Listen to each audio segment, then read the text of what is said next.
gosh. God, what time is it? It's like 6 p.m. Are you ready to start recording?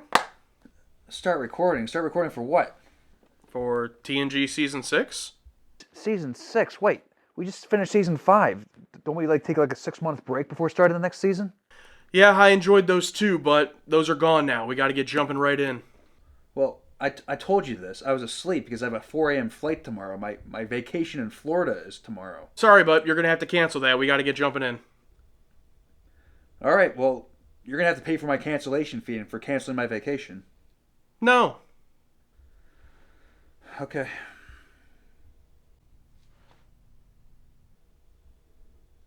That chair reclines. Alex, are you ready to watch Mark Twain Part 2? Yes, I'm going to keep an optimistic approach, an optimistic mindset, and say it's really going to turn around in this Season 2 opener, Part 2 finale. After the most egregious Part 1 setup of all time.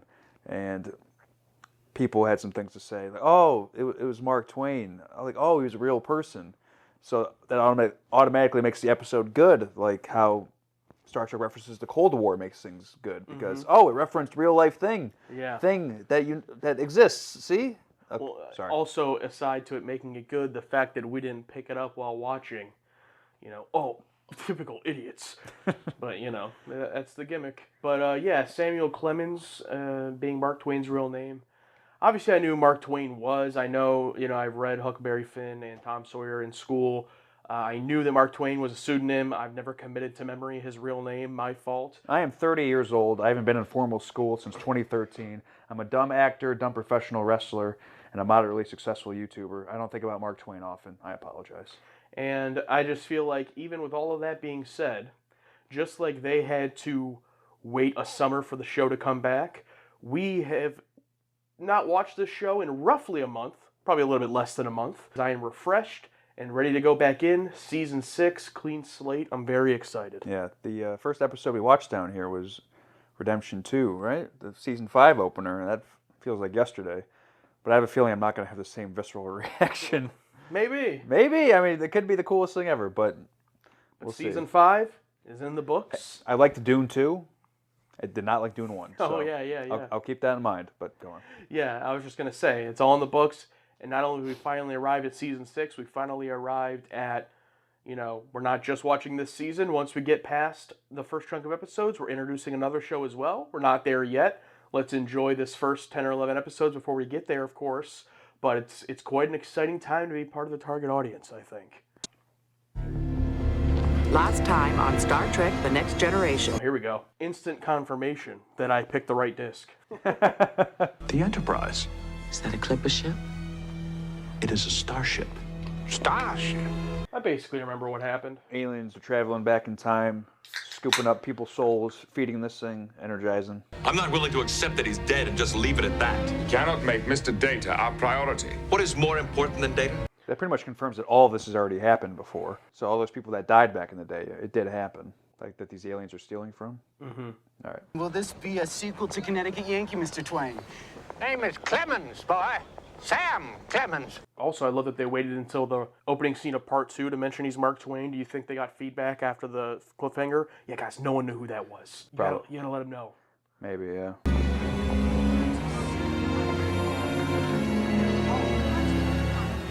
Oh my god. That's the girl that's gotta be the woman from the TV segment of Beyond Belief. Which one? The fucking fat guy falls into the TV. That has to be his wife. Oh, that one? Then that looked just like her. The Unbelief! I told you, dude! Good call. I told you. Good call. Coroner said that. Couch potato. I like this episode now. Dying of cholera. Where'd they all get their outfits from? They killed those people.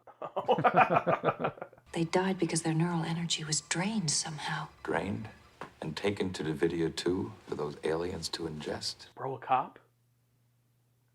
The question is, how do we know who we're looking for? The tricorder indicated trialic activity for Look at that most of hair. the bodies we've looked at. Both of them. We might even be able to rig some kind of alien alarm system. Looking sharp, Jordy. Did Worf go with them? I think he'd stick out a little bit too much. Even though Jordy has his glasses. Yeah, I was gonna say not the futuristic visor, but yeah, I think you're probably right. Just have him wear a Spock-esque beanie. Yeah, it'd have to go all the way down.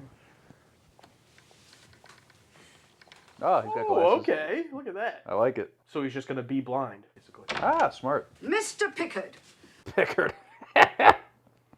I'm sure I made it clear to you that the rent is always due, payable in full by 1 o'clock on Wednesdays. How much time has it been? He rented a house or an apartment? Even now, my troop. Look at Riker. I've heard you silver-tongued dibbles before. I'll have my rent in full tomorrow by 1 o'clock. Side quest added. Rent due tomorrow. And I hope you won't spread it around when I let you in. You know, people start talking. And I assure you that Mr. Data would be most upset if you didn't. Just lets him into his room. I've had the strangest notion to go see Alaska. That's a great idea, son. That's exactly what I would do if I were your age. You'll see my name in print, too. I'm sure I will. And don't forget, the name's London. Jack London. Good night now. Kennedy. John F. Kennedy. yeah. Let me guess. Is that another writer I'm supposed to know? Yeah, it's a guy, yeah. Oh, God. Do I know him? Nope. But that whole conversation was probably references to his books, I assume. Yeah, just put me on the cross now. All right. Just... You should go by your middle name. Robin. Wait, I think that was Mark Twain. Here, this'll make you more comfortable. I wonder if she's going to slip him something like Bones did in Star Trek 4. Here, check this.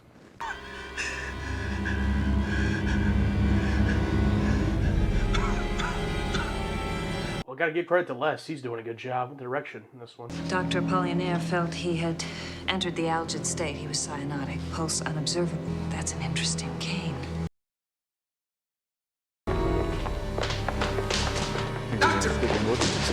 Wow! Yeah! Jordy getting the punch, all right.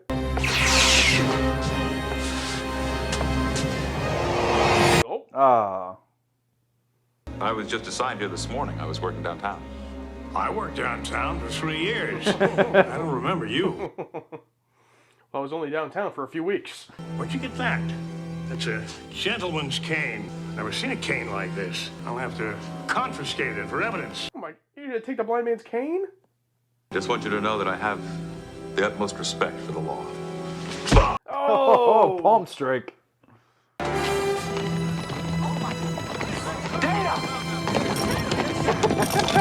This is the first time they see him. He's riding a carriage. I suggest we postpone our greetings for another occasion. Agreed. Get us out of here.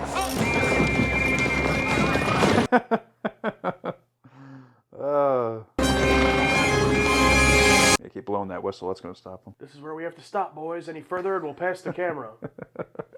It might respond.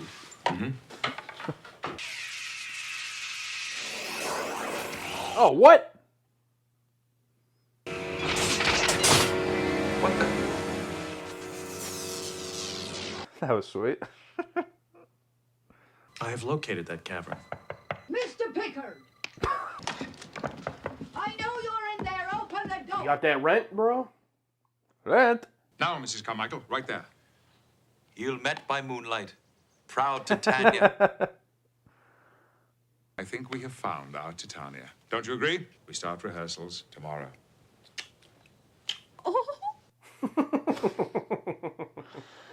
Oh, man. I found a way to get onto the Presidio and into the mine shaft. It is all right. Do you know me?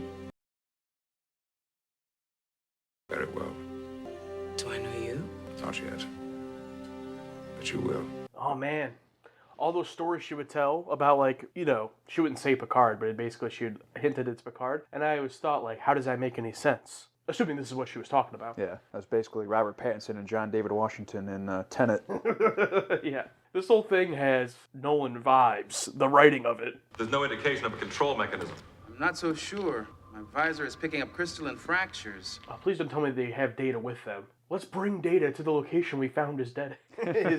Data, we need to remove your head to scan this wall. Why? I suspect that even time travelers are vulnerable to the Colt 45. Now. No. We're not. I don't want to be late. Nope. Here we go. Oh, there goes his head. Now, how does it stay there for hundreds of years?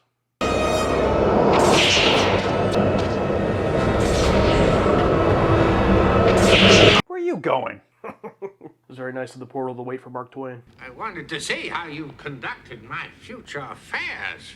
Your future affairs? The affairs of mankind. But the disappearance of Mark Twain, one of the most noted literary figures of the 19th century. Thank you.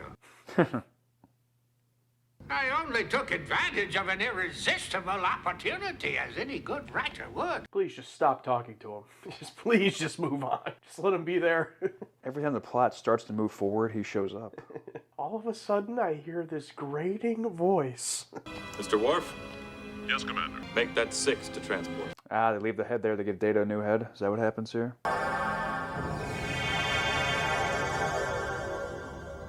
So the head is still back there in the 19th century. But how would they... Doesn't his head contain all of his information? I don't know, man. Are you afraid I'm going to go around stealing things? Werewolf. Let's have Data's body taken to the science lab. I'm gonna try and reattach the head we have. Jordy, that head is over 500 years old. Damn, that's the best chance we've got. And wouldn't that head... Oh, and Mr. Clemens kept under wait. escort at all times. Commander. It just clicked. Now I understand. I understand it now. I understand it now. Oh, this is a spaceship. You ever run into Halley's Comet? Yeah, Worf, we agree. It seems he would belong better in season 1 or 2. Gently. Now, don't sit up too quickly. And the head they're going to get from the science station is going to have the same exact memories as what just happened. Yeah, from when his head popped off. Yeah. So it'd be like it's the same, yeah. That's crazy. What's that? That's history fulfilling itself. Dang, Picard, back up a little. You know, it's just you and I in this cave. If I told you what happened in that cavern, it might affect any decision you'd make now. Not telling me may affect my decision. Do you think of that? We're talking about Jean-Luc Picard. Ooh, he's trying to I can't sit around and hope it all works out. I've got to do something. trying to use that reverse psychology on her. Did you think about maybe that you did tell me? Yeah, the old Princess Bride thing. Any place that doesn't stock a good cigar doesn't rank high in my book. If you must have one, I'm sure we can replicate it for you. She's looking tan. Yeah. I mean, partly because she's standing next to this pale-ass man, but yeah, I think she definitely did tan, though. It also would have been the end of the summer, probably, when they were filming it. Yeah. Because I think we've commented about them having tans before at the beginning of the season. I guess 500 years is just too long a wait. Watch. Don't tell me something he does here fixes him. I fear I have sadly misjudged you, as I have misjudged many things.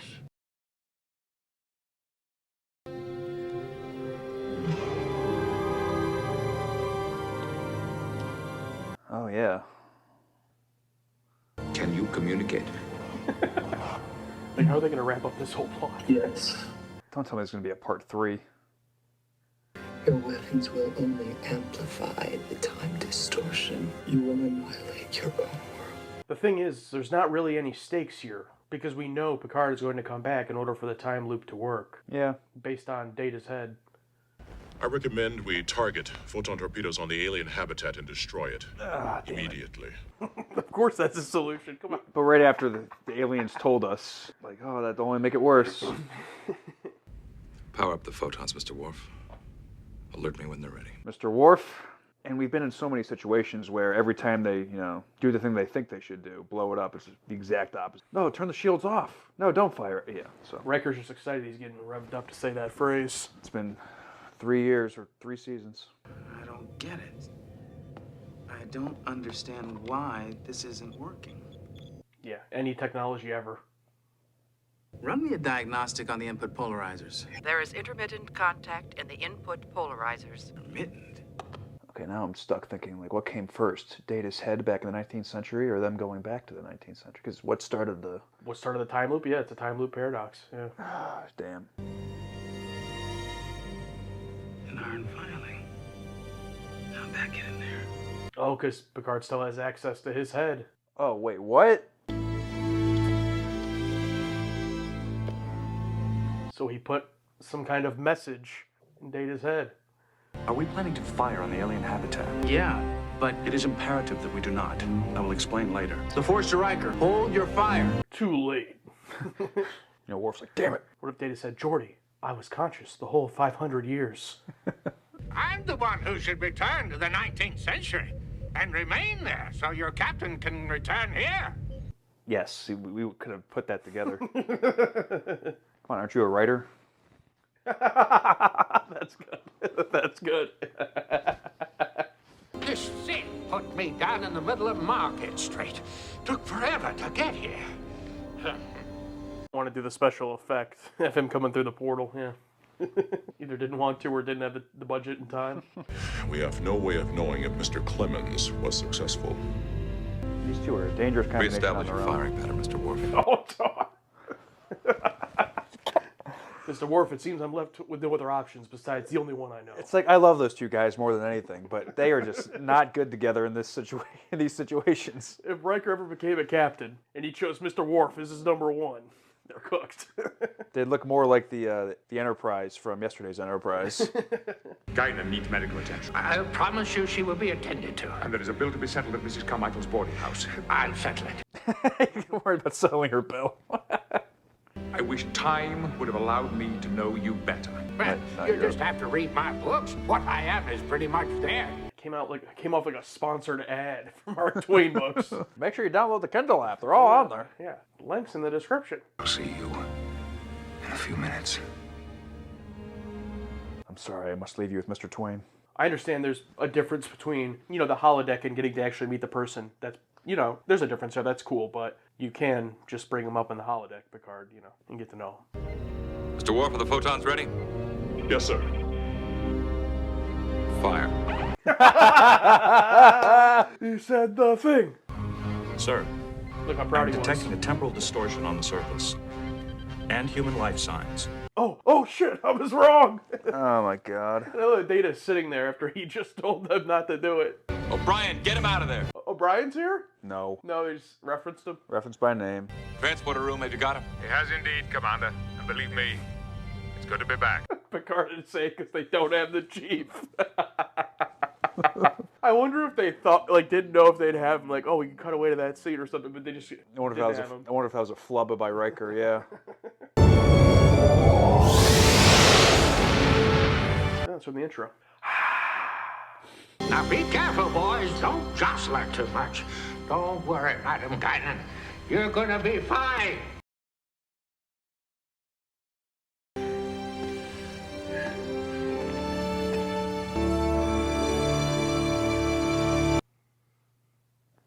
Ended on the scene, at least. We're over here now, but we still have the whiteboards. We're making a small change to make everyone a little bit less brain-rotted with letter grades, ourselves included. And that is, we are going to be a little bit more free with what we put on these whiteboards. It can be a letter grade if we want to give it an S or a D or an E, we could do that. But we're going to write whatever we want as a way to sum up how we feel about the episode. Does that sound good, Alex? Sounds good to me. All right. Well, I wrote, not my favorite, with the big ol' C, and then Clemens, well, lemons after that. And then I like time loop stuff. All right, I made a graph for y'all. Fun and not fun. Fun, dress up. Time travel, not fun. Mark Twain. I think that pretty much sums up how I feel about this one. Yeah, give me that. That's mine now. Edit it. So here's what I wrote. For the most part, I will say I had more fun with this one than I did with part one.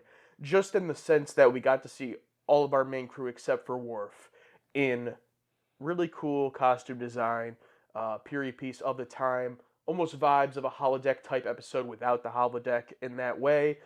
But when my favorite stuff in the episode is Picard's landlord coming to yell at him about rent and everyone having to goofy act as if they're doing a play in town, the episode doesn't have that much substance. And lastly, I'll just say, that doesn't mean an episode with no plot means it's bad. We love several episodes that are just goofy or day in the life or no plot. That's not necessarily what I mean. But I think overall, after watching part 2, I do want to give just a slight bit of slack to part 1 in the sense that I thought part 1 was just a bad part 1, like an egregious part 1, which it is. But it's part 1 to my overall least favorite two-parter we've gotten. So, with that being said, it couldn't be great. Yeah, no, this episode was really fighting from underneath. This episode is a masterpiece compared to part 1. You think so? I mean, compared to part 1, in that small bubble of 2 episodes where there's only good and bad, maybe that's even for that giving it a bit much. But in terms of every other episode of Star Trek, no, I could not care less about all of this. But yeah, because part 1 is the most ridiculous, on-the-nose setup for everything that's going to come afterwards. And then even in the second one, I had that feeling where we're running out of time. Yeah. We're running out of time to the point where I thought we were going to have our typical Star Trek, oh, these aliens aren't malicious, they're misunderstood, their people are dying. And we don't even get that. We just get that lady. No, if you try to blow us up, it'll only be worse. See ya. Yeah, almost like, could they come back as a species? Like, we get zero resolution with them. Yeah, maybe it'll be set up for something later on, and if they do, great. But if not, I can't help but wonder if we could have just did some cuts of Mark Twain and put in a little more of our plot here. Yeah, but overall, this whole two-parter, because we didn't talk about part 1 afterwards. I mean, we did very briefly, but yeah, I don't know. I just don't. I mean, I had a clicking moment in my head when oh, the Data's head thing. Oh, it's a time loop paradox. Great. That's the only parts that made me have that reaction. I mean, the fun stuff with the landlord mispronouncing Picard's name, that's hilarious. Geordi with the book upside down, that's all fun stuff. That's great. But in terms of what I look for in Star Trek episodes, those moments of, oh, this is not one of them. Instead, we have this guest actor who, similar to a season 1 or season 2 actor, we give him too much time, too much space, and no one, behind the camera going, maybe, oh, it's too late. I mean, we can't rewrite the script. Fuck, we just have to. And, Les Lando's, it's like, I can give you a couple cool shots in the 19th century hospital. That's all I got. Yeah. See, I went into this hoping what you said would be true for me in the terms of hoping this would be a masterpiece compared to part 1. And I could go back and go, okay, so part 1 was just a bunch of setup, but at least it gave us this. Like, all of that setup. But in my opinion, I do like this more than part 1, but it just kind of felt like the same vibes of part 1 and the same stuff that I didn't like about part 1, the setup stuff aside, but I was still annoyed by Samuel Clemens. And if the answer is, well, that's what Mark Twain was like, okay, then I don't like Mark Twain. Like, I don't, that doesn't just make it an excuse for it to be annoying, But he was a real person. It was a real thing that happened. It has to be good. Yeah. And so that still annoyed me. He got even more screen time probably in this episode than in that first one. And is there a little bit of fun with 19th century person on the Enterprise? Sure. But when the person in question is so grating and annoying, it kind of takes the fun out of it to the point where it looked like Troy was literally just zoning out while he was talking to her in the turbo lift, and I can't blame her. She was having PTSD flashbacks of every season 1 and 2 episode, just having that that Patrick Bateman zoom in on his face. It's like, my pain is constant and sharp. Yeah, but I did really like the time travel element of the time loop paradox.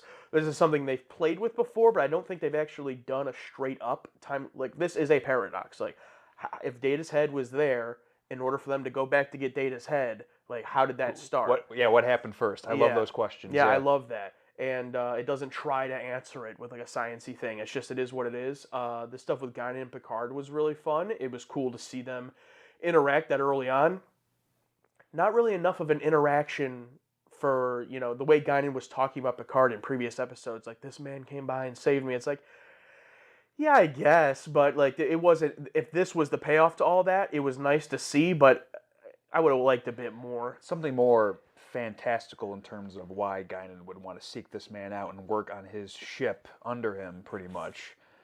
I don't think that was enough there. Yeah. I don't know what it is, but something else besides, yeah, I'll stay with you until... But we still don't know when they meet in the current timeline of her meeting Picard now. So we don't know what that's like or what happens there. That's still open to possibilities. And it would be really cool for Picard coming back from this trip, and really neat for Guinan to know, oh, I can finally talk to him about this. She's basically been holding in this secret their entire relationship. Maybe when she very first met him, she didn't exactly remember from 500 years ago, oh, is that him? Like, he would have been younger. Oh, I think that's, So I'm sure she didn't take long to figure it out. But I'm just saying upon first seeing him, So that would be really neat for them. There's just not a lot here as far as an episode of TV. And again, a reminder, we look at these as episodes of TV. Like, we love Star Trek and everything, but we want to be entertained by the execution of what they're doing.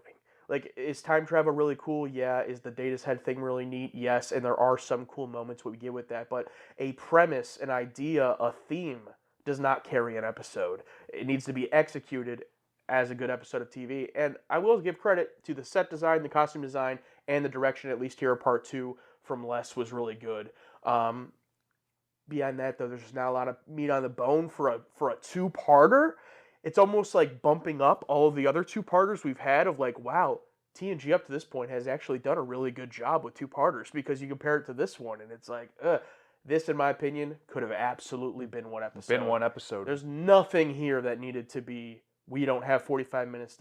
There are so many even season 5 episodes that I would have spliced up into two-parters more than this one. That's what makes it disappointing. Cut out Samuel Clemens and the bellboy, because they had to get that. These are two famous people. These are two famous people. These people existed. We have to, it's like, cut a lot of that stuff out. Just have it be a fucking bellboy. Have Data work in his apartment. Cut out most of the Samuel Clemens stuff. There's definitely ways you can scrunch this to 45 Do you want minutes. him to cut out the Samuel Clemens stuff, though? It seems like you don't like him. I'm getting the vibe. No, yeah, I agree with you 100%. I'm sure Mark Twain was a gentleman, and Samuel Clemens was a gentleman. But I don't know if this actor, typical, I don't know, like movies coming out today. I'm playing an old-timey person. I need to talk like this. I'm a cartoon character. It's like people were human beings. Mm-hmm. Look at Ralph Ineson. I bring him up all the time. He has a great voice. He can play a character from any point in human history, but every character he plays has a special little notion to him. You might have heard of this. It's called being a human being. He doesn't look like these. Every dog is doing the same. He's like, he's a human being. You can have an accent. Some it's fine. subtlety. Yeah, subtlety. Like Jean-Luc Picard. Like Jean-Luc Picard. Patrick. Yeah. I will say I think the bellboy was a good character. I don't know Jack London. Sorry. But I do think he was fine. I mean, even in the part 1 that I remember, his scenes with Data were fun, before I even knew who he was. And whatever those references were they do with Mark Twain, whatever, good for them. But they didn't have the bellboy, like, taking up half the episode, He didn't really bother me. In the first episode he did.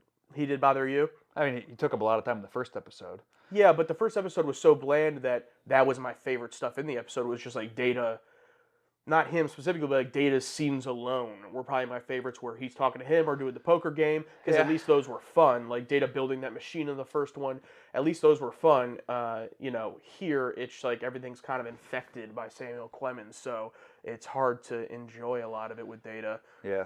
How about Worf and Riker, huh? Just dangerous duo. And the entire time we're wondering, what does Riker do from here after Best of Both Worlds? Like, what, he's going to be a number 1 forever? And I can't help but wonder, they just keep putting these scenes in there to make us, remind us, like, oh yeah, that's why we can't have this dangerous duo as captain of number 1, because a lot of wars are going to be starting. Yeah, it's funny because sometimes I think, like, are we misreading something, or are we, like, when we make a meme of something, are we taking it too far? But literally, no. Like, literally, we've been making fun of the Mr. Worf fire for 3 seasons, and then he does it here again. Bro has not learned. And it's like, okay. So at least that justifies to me, like, oh, no, I'm not the ridiculous one. It is Riker. And Data tells him his head's been there for 500 years, and obviously it's like, okay, this Data's aware of what's going on. All right. We'll give you 5 minutes, and then we're firing. It's like, oh. And then the whole chief not being there, like, yeah, odd choice. It had to be a flub. It had to be a flub by Riker. It had to be. It's like, oh wait, Will. You mean like by Jonathan Frakes? Yeah, yeah. Okay. Oh, Frakes just said O'Brien. Shit. And then we'll just put in Picard saying, yeah, I'm fine. Yeah, because with like how chaotic things are making a TV show, I could just totally see that when they shot that scene, they didn't think about it. And like, well, O'Brien's not here. You just have Picard do some ADR, you know. Which is also strange because O'Brien was missing a lot of the last season.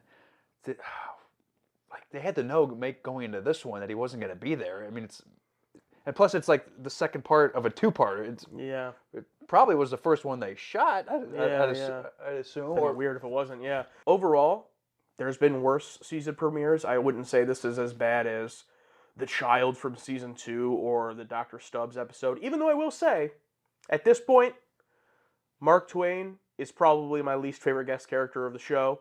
And the big reason for that is because he gets 2 episodes back to back. Dr. Stubbs, all the other bad admirals, all the other guest characters we've hated have been in 1 episode unless I'm missing one. So I would say Mark Twain is probably elevated to my biggest op in the show. Hopefully he never shows up again. I agree. Well, I guess we got to start off the season with my guy here. I'm talking about the lure! I refuse to believe that Clemens was this annoying in real life. I agree with you. There's no way. There's no way.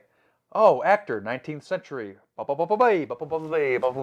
it's like, I made my piece on that. From everything that a lot of patrons are saying, and I'll read another one related to him here in a second, but it does seem that, you know, Mark Twain culturally was known. Like, even when I was reading Mark Twain when I was younger and stuff, I never got to know Mark Twain, the person, you know, at least from my memory. Now, we were not straight A students. We were not English majors, you know. But really no author, I would say, did I ever dive into. Like, even when reading Shakespeare, only through the context of his works. I haven't really gotten to know authors, really, at all. So that's just a blind spot for me. But I will say there are people that I have read, not necessarily in these takes right here, but on part 1, people saying, you know, that was true to Mark Twain. It was a good Mark Twain portrayal for people who know him. And to that, I just said, I guess he was insufferable then, if that's the case. But if you're one of the most famous authors of all time, maybe you're allowed to be insufferable. Okay, they had Mark Twain in the 19th century. We have Logan Paul in this century. You know, just insufferable. What's up? And both the same amount of importance. But yeah, I'll read from Wrestling with Gaming. The actor that played Mark Twain has a huge IMDb list, but hadn't been in anything since 2014. If you look at the upcoming section of his IMDb, he's got a film in post-production where he plays, I shit you not, Mark Twain. He says, this is an S for me, and I confess I love the Mark Twain character. I think it just comes down to that. If that's your thing, if that's something that you're like, oh, sweet, Mark Twain, I'm a big fan of him, then yeah, this will probably be up your alley. But that's the risk. You know, when they make a movie and put Andre the Giant in it in the 80s, you know, people who loved Andre the Giant were probably like, oh, cool, Andre the Giant. But if you don't care about Andre the Giant, it probably didn't affect you. That's just how it is. All right, this one's from Gruz. I absolutely adore a cleverly crafted or enjoyable written time travel adventure. Unfortunately, Time Zero is neither of those things. Here's one from Sixto. I think the failure of this 2-parter is that it was supposed to be about Data dying, and it turned into Picard meets Guinan, and neither of those really hit. I do kind of like it, but they're weak. I 100% agree, and I wouldn't just limit it to those 2. This had a lot going on, putting aside even the Mark Twain of it all, this had a lot going on that, man, I wish we really could have gotten a focused in, really neat time travel, time loop paradox story of Data's death. You know, something more centered on the fact that it's his actual death, the closest we've gotten to, like, they find his head 500 years ago. And while that's my favorite part of the story, it just doesn't get that much focus. And then the whole Guinan Picard thing just kind of seems shoved in there a little bit. Like, almost like they realized while writing it, wait, Guinan could be in the past, let's have them meet, you know? Because why is she even there? Like, besides her being super old, you know, her species, like, why specifically is she even there? It's not even really explained. Yeah, why is she on Earth? I don't know. In San Francisco. In San Francisco, of course. I mean, she went into something talking about her father, so maybe she ran away from her father. But I don't know. All right, this one's from Loot Narsbar. I wish for death every time Twain is on screen. Just a stupid bad decision by the writers to include him in this story. This episode has no juice, no tension, and no one seems to be able to sell the stakes involved in the story. This is such a long damn way from Best of Both Worlds or Redemption 2. Preach. I agree, but you can really tell Alex looks for that confirmation bias in the takes. I would say, if you want your take right, I agree with Alex, but they don't know, so you just have to guess. You don't know. I mean, you commented before. You don't see our reaction to it. Yeah. What will Alex think of this? But yeah, I wouldn't even go that extreme. That seems even more extreme than us. But what do you say? He's waiting for death. I wish for death every time. Wish for death. Damn. Yeah. So you have what would Jesus do and what would Alex think. So just keep that in mind when you write your takes. And we can end on this one from Matt. I love hearing y'all's reaction to Trek. Thank you. And really hope to hear many, many more. The question is, do you sometimes feel numb or burned out that it may affect your grades or enjoyment? I like this one. It's more of a general question. I guess a little bit of an odd time to be answering it. We're starting a season. We've taken about a month. Are you guys break. burnt out? Yeah. Starting a season. But in general, we're almost 240 episodes reactions into Star Trek. What do you think about that? I've said this before. I'm burned out by life. I'm burned out by all the other stuff I have to do. I love this. This is the fun part. Having to go to work every day, having to go to the gym, having to, what all the other shit I do sucks.